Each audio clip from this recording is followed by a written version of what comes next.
Well, I think you have to start with the proposition that the U.S. payment system is unique in the world. It really does represent a partnership between private and public sectors. And that's really a strength. We have more innovation, we have more flexibility. Private sector participants can actually make changes and help lead us into the future.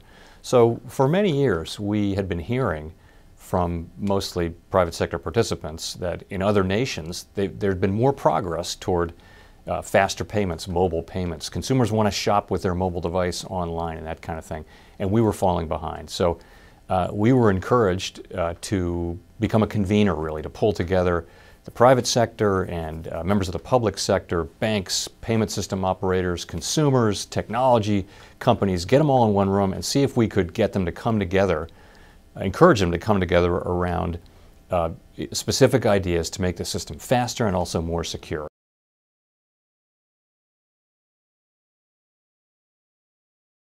This is a role that the Fed has been comfortable playing over time relative to the payment system. We have a system that is mixed public and private, and that's a strength, not a weakness. So we've got great innovation, we've got technology companies, we've got all kinds of players out there who can innovate and know that the payment system is open to their projects. So this is a great thing.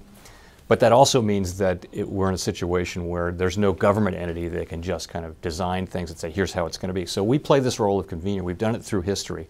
We're doing it here. And I have to say, it really works. We're uniquely positioned to pull people together as the central bank and let them have their input and let them come up with a solution. There is no sense in which we think we need to have a major role in what happens going forward. We need to make sure that what happens is in the public interest and addresses public interest kinds of needs, but there's every reason to think that the private sector can really drive the innovation, which is what they're good at, and we can be the convener and sort of the enabler of that happening.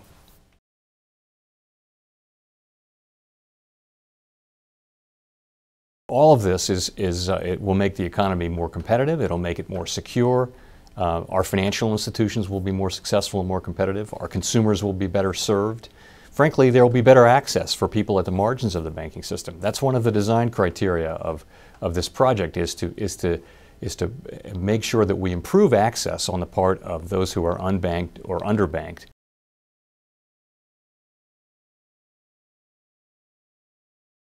On the Faster Payments Task Force, there's been a tremendous amount of progress. First, we formed the task force. We've got 320 members, and that itself is really important. We then developed and agreed upon effectiveness criteria for the proposals that will be coming along, and so we know how we're going to evaluate these proposals. We've also developed a process for that evaluation. Very important, so we know where we are. In the meantime, members of the task force are working on and developing actual proposals, and the first half of this year will be devoted to actual proposals being made and then the evaluation beginning. So we're kind of exactly where we would want to be on that task force.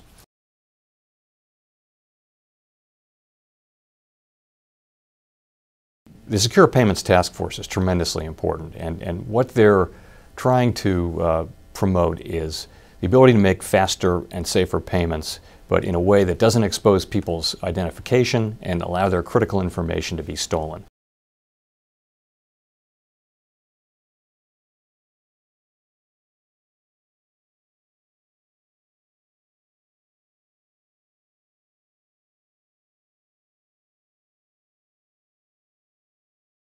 So there are really three things that I think about that were big achievements for the Faster Pay Task Force this year. The first was simply agreeing to what are we talking about. So they developed a glossary of terms so that everyone was working off of the same page as it related to terms we were using. The second was to develop a decision-making framework. So in other words, how would we come to agreement within the steering group that guides that large task force with the input that's being received around the country? And so this task force was able to come to a sense of here's how decisions will be made. And the third thing that was key to this effort was really describing what a faster payment system would look like. Effectiveness criteria were developed. There were about 36 criteria across 6 categories that really would give direction to participants when they began to think about what actual proposals might come forward.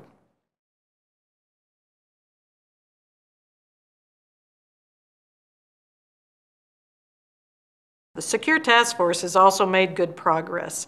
Their primary objective this year was to assist the Faster Pay Task Force. In other words, contribute to the effectiveness criteria. What are the security aspects of that have to be included? So that was a key accomplishment for that group. They are also assisting the Federal Reserve in thinking about the collection of fraud data, how we can apply within existing systems better views on how we should think about security.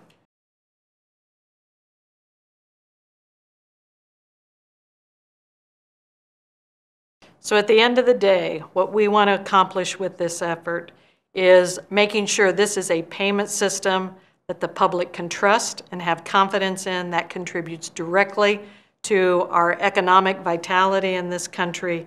And by moving ahead, you meet not only the needs of consumers and small businesses, but you enhance the payment system more generally for this country.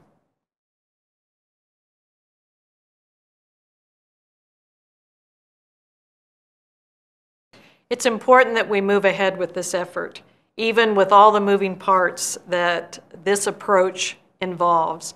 Because we risk falling behind the rest of the world, this is increasingly a global economy. Small businesses and consumers in the U.S. are doing business around the world. And this effort can only facilitate that kind of commerce. If we don't do it, we risk handicapping their efforts and falling behind.